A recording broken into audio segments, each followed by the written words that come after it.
Rakefet Ginsburg, CEO of the Masorti conservative movement in Israel, sent out a Shana Tova message last week via WhatsApp. It was heartfelt, it was honest, and it was full of pain. It began, "This year has been a difficult year, a year marked by many forms of waiting, with numbers that struck painfully at our hearts, and with too many synonyms for words like danger and loss. It was simply a sad year." Even here in Los Angeles, even with the hope of peace that we have, especially after events of the past week, we are still acutely aware every day that Israel is still at war, that we are still at war. Our soldiers still must go out away from their families and hope for safe return. Our hostages still are not yet home. Meanwhile, in this country and on the international stage, anti-Semitism is more prevalent and more virulent than we've seen in a generation. Here in our community today, we have people who can personally remember the moment the State of Israel was established. Here in our community today, we have people who remember being in shul as children and seeing the tears on the faces of the adults in their community as they prayed on Yom Kippur and mourned their loved ones who were murdered in the Shoah. And some of those people in our community have told me that this year, 5786, this high holiday season, is the hardest year that they can recall. Because, in addition to the war, in addition to anti-Semitism, we face division within our own tribe, within our own communities, within our own families. We hear from our fellow Jews views expressed that contradict everything we stand for and everything we know to be true. And yet, we keep reciting our prayer for Israel. We keep singing Hatikvah. We keep counting the days our hostages have been in captivity, and we fervently pray for their return home. We can never stop caring about Israel and our people. We can never stop feeling as deeply as we do about the situations we currently face. The question we confront, the question we almost don't want to ask, is what we're supposed to do with this pain, with this division. What is it we are supposed to do when we feel ourselves almost tearing apart from dismay and from emotion, and yet when there is no possible way for us to stop caring? The first thing we can do is to look and look deeply, to see and appreciate all the layers of why Israel is so essentially important to us.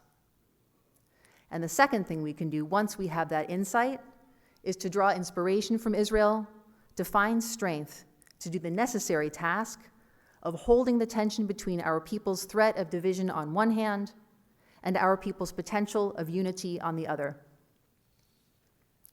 When we think about Israel, just holding that word and that concept in our mind and in our soul for a moment, we bring into our awareness that Israel resonates for us powerfully and simultaneously on multiple levels. First and most palpable for us is that Israel is a political reality, a modern nation state that has come into being in our time. Second, Israel is a physical reality, a place that we can physically go and visit, thanks to both the political and the technological realities of our time. And third, Israel is a spiritual reality, a concept that is rooted in place in history and memory, and in our 2,000 years of exile, developed ineffable meaning that shapes our religion and culture in ways that we might not even notice. Israel resonates simultaneously for us on all these three levels. That is why our connection to Israel is so unbreakable. That is why we draw inspiration from Israel, even and especially in these sad and frightening times. And that is why we can never and will never give up on Israel, even in the difficult times we have faced before and are facing now. Let's explore this further. Israel is a political reality.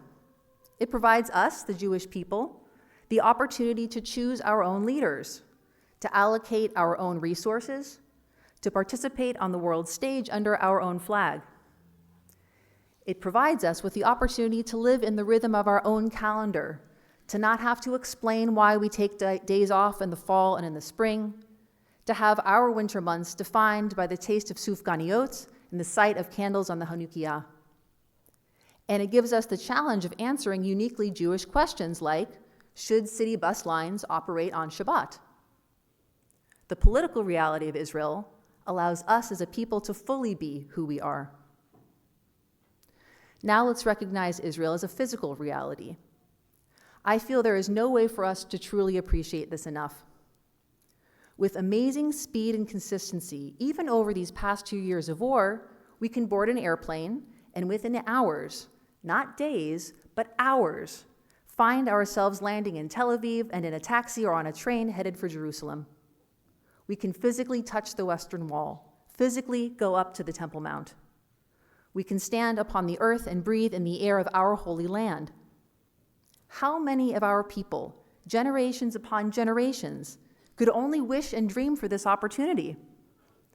In our generation, in our time, we are profoundly blessed, I think more than we're capable of fully understanding, to be able to touch the physical reality of Israel with our own hands, to be able to see the physical reality of Israel with our own eyes. So many of our ancestors could not even fathom receiving such a gift. And now let's speak about Israel as a spiritual reality, a reality that has sustained us through generations upon generations of exile from our homeland. Even for those of us who feel most connected to Israel by politics, or by archaeology, or by our own physical experiences being in our Holy Land, Israel as a spiritual reality is meaningfully active in the most essential practices of what it means to be Jewish. Let's look at 2 key examples. First, let's look at the Jewish wedding. Just in our mind's eye, we see a few key components: the chuppah, the ring, the cups of wine. But the single moment that defines the Jewish wedding most powerfully is the breaking of the glass. We can even read on the website smashingtheglass.com, such is the synonymy between Jewish weddings and smashing the glass that we have named our wedding blog after this very tradition. The site isn't named Dancing the Hora or Eating the Canapes, but Smashing the Glass, as this is the moment of the Jewish wedding. And it continues and explains, some have the custom, before breaking the glass, to sing Im Ishkachech Yerushalayim, if I forget you, Jerusalem.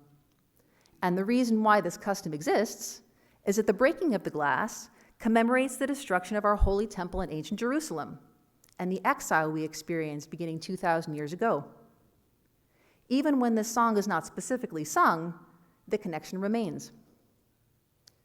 The source of our glass-breaking tradition can be found in the Talmud, the Jewish text of our ancient rabbis. We read in the Talmud in Masechet Brachot, Mar, son of Ravina, and Rav Ashi had each hosted a wedding feast for their son. They saw at their respective wedding feasts their fellow rabbinic scholars being excessively joyous, and each of them broke a glass, reminding their colleagues to be sad. Because even on this most joyous occasion, a new Jewish family coming into being under the chuppah, the ancient rabbis could not celebrate fully because they were in exile from the Jewish homeland. To this day, we bring this moment of memory, this connection to Israel, into the Jewish wedding ceremony. This symbolic act, demonstrating our people's connection to Israel and the pain of exile, is the single most defining tradition of Jewish marriage as understood in our broader culture. Let's look now at another example. It's a key phrase, a special and symbolic phrase, recited at the conclusion of our Passover Seder, and we'll recite tomorrow at the conclusion of our Yom Kippur services. This is the phrase, L'shana haba'a b'Yerushalayim, next year in Jerusalem. Now, some of you might be hearing this and thinking, wait, I didn't grow up saying this phrase in these holidays. Indeed, in some traditions and in some communities, this phrase was actually left out of the Passover Haggadah and the Yom Kippur Machzor. Various reasons for this are given, a common one being fear of seeming disloyal to whatever country the people using the Machzor or the Haggadah were living in. But starting as soon as we became exiled those 2,000 years ago, we began to say to one another, L'shana haba'a b'Yerushalayim. In all the places we lived, in all the countries where we resided, we were virtually always seen as different, outside the prevailing culture. We said L'shana haba'a b'Yerushalayim to one another to affirm that we believed in something beyond our present reality. We believed in a future where we could return home. We believed in a place where the holidays we celebrated were not strange, but instead normal. And still, we say these phrases today, even with the state of Israel that we can return to. We say these phrases today, even if we don't expect to literally be in Jerusalem next year. We say these words because throughout our generations, they have come to symbolize our belief in a better life for ourselves and for our people. And part of what this better life means is that we can and will return to our homeland. At these peak moments, at a wedding, the highlight of a life of a Jewish family, and at the Passover Seder and Yom Kippur, the highlights of the Jewish year, we embody traditions and recite Hebrew phrases that proclaim our connection to Israel and our sense of profound and unchangeable loss when we are in exile from our Holy Land. Throughout our generations of ancestors, throughout the years of our own lives experiencing these moments, we make Israel a spiritual reality for ourselves and for one another, connecting us with generations past and future, always deepening our connection with our Holy Land. This is why we will never give up on Israel. This is why we can never give up on Israel. It is part of who we are. It is part of who our people are, politically, physically, and spiritually. All these three levels of connection, all these three levels of meaning, make our bond with Israel not just strong, but unshakable. And from this unshakable bond, we can draw the strength we surely need to hold the tension that we cannot yet resolve, the tension within our people, with the potential for unity on the one hand and the pain of division on the other. This year, in preparation for the high holidays, I attended 2 different rabbinic seminars. Of course, both attempted to answer the question, what should rabbis be speaking about in their sermons? The first seminar featured a talk given by a keynote speaker, not a rabbi, intended to model a holiday sermon. This person spoke with great sincerity and great emotion. And after the conclusion of the talk, the rabbi leading the seminar essentially said, yeah, we can't say any of that from the bima. And I imagine most of us attending the seminar agreed with the rabbi's evaluation of the talk. The second seminar consisted of a series of keynote speakers intended to provide a panel of perspectives. The first keynote speaker was zooming in from Jerusalem. They spoke with great sincerity and with measured emotion. And after the conclusion of their talk, each and every keynote speaker following said, you can't say any of that from the bima. I was struck that a seminar that seemed to intend to promote conversation ultimately communicated that almost everything that could be said shouldn't be said. One rabbi, writing in an article published in the Forward, mused in response to the current situation, I have a new appreciation for elephants in the room, and simply letting them sit there. Perhaps it makes more sense to let the elephant live in the room rent-free when the alternative is to address it in a way that will necessarily include some and exclude others. Here in our community, full of many different viewpoints, you know what they say, 2 Jews, 3 opinions. We are incredibly blessed to have unity as well as diversity. We are proudly and unequivocally Zionist. We passionately believe we know it to be true that the land of Israel is our homeland.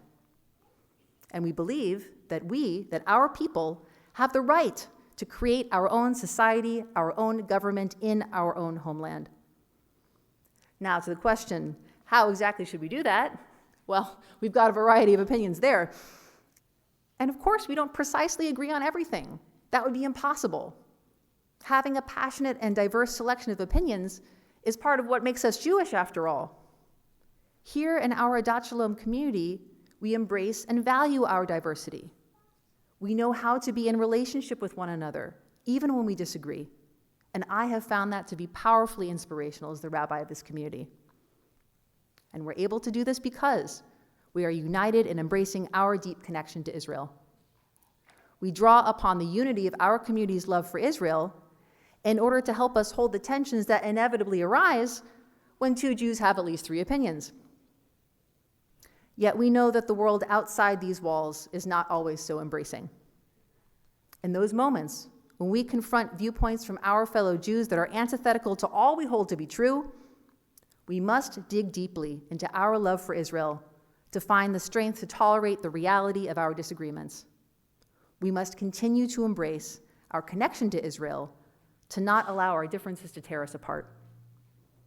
We say, two Jews, three opinions, and we also say, Am echad im lev echad. We Jews are one people with one heart.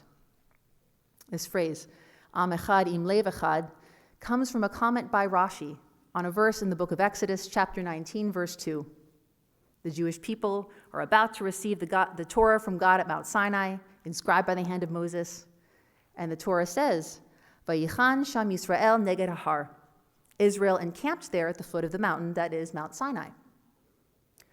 Rashi comments on the singular noun, Israel, saying that in that moment, being spiritually prepared to receive God's revelation, the Jewish people were completely united, one people with one heart. And Rashi continues and says, well, all the other times the Jewish people encamped, they were full of murmuring and dissension. This is our challenge as a people, especially in this moment, perhaps the hardest moment we've experienced in a generation. We practically can't help but be full of murmuring and dissension when our views are so full of feeling. We must make the choice to prioritize our unity because politically, physically, and spiritually, we are never giving up on Israel, and Israel is never giving up on us. These times are so hard. The only way we can get through them is as one people with one heart, Am echad im lev echad. Rakefet Ginsburg, CEO of the Masorti Conservative Movement in Israel, sent out Shana Tova wishes last week via WhatsApp. Her message, heartfelt and honest, began with sadness but ended with optimism. She closed with a blessing. May the year ahead bring us words of joy, new expressions of peace, and a return to the feelings of happiness and the sight of smiling faces. This year, together, may we create a Shana Tova, a truly better year. May Rakefet's words be so, and may our people thrive. May it be a year of unity, even and especially when we disagree. And may it be a year of blessing. Gamar Chatima Tova.